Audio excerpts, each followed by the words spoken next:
વડોદરા શહેર પૂર્વ વિસ્તારના સૌથી મોટા આદ્યશક્તિ ગરબા જે પૂર્વ વિસ્તારની અંદર જૂના અને જાણીતા ગરબા છે, સાથે જ નોન કોમર્શિયલ ગરબા છે જે લોકોના આનંદ પ્રમોદ તેમજ માતાજીની સાધના માટે કરવામાં આવે છે। ખેલૈયાઓને પ્રોત્સાહિત કરવા માટે સંચાલક મંડળ દ્વારા વિવિધ માપદંડોને ધ્યાનમાં રહી રોજના 100 જેટલા ખેલૈયાઓને ઇનામ સ્વરૂપ પારિતોષિક આપવામાં આવે છે તેમજ આ વર્ષે પણ આપવામાં આવશે।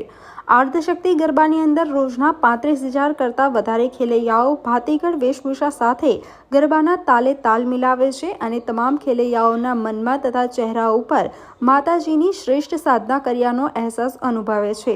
છેલ્લા 10 દિવસથી સચિન ત્રિવેદી આ ગરબાના ખેલૈયાઓને ગરબાના તાલે રમાડે છે। સચિન ત્રિવેદીનો મધુર કંઠ વડોદરાના ખ્યાતનામ ગાયક કલાકારોમાં પૈકીનો એક છે। એમના મુખે ગવાયેલ ગરબા સાંભળવાનો આનંદ મેળવવા તથા તાલે ઝૂમવાનો સુનેરો આનંદ છે।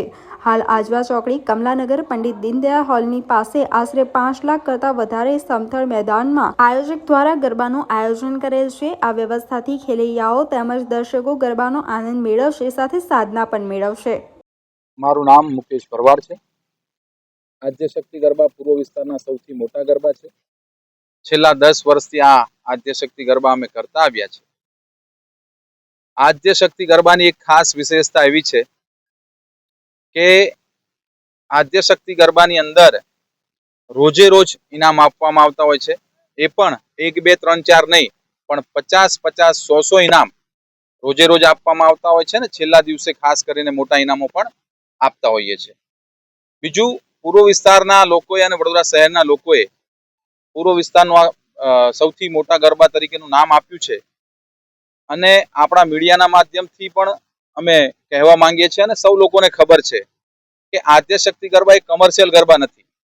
આ માત્ર ને માત્ર લોકોની સેવા માટે અને આપણા વિસ્તારની માતા બહેનો માટે સલામતી માટે કરવામાં આવતો એક આદ્યશક્તિ ગરબા છે, જેના થકી અમે અમારી વિસ્તારની બહેનોને અમે નજદીકમાં એક સારું આયોજન આપી શકીએ, એ લોકોની સુરક્ષા પણ કરી શકીએ અને વિસ્તારના લોકોને એક સારું આયોજન આપી શકાય। એક જ હેતુ માટે આદ્યશક્તિ ગરબા છેલ્લા 10 વર્ષથી કરવામાં આવે છે। ખૂબ મોટી સંખ્યાની અંદર સૌ મારી માતા બહેનો અને ભાઈઓનો સાથ સહકાર મળ્યો છે। ખૂબ મોટી સંખ્યામાં લોકો રમવા આવે છે। તે સૌનો આપણી મીડિયાના માધ્યમથી ખૂબ ખૂબ આભાર માનીએ છીએ।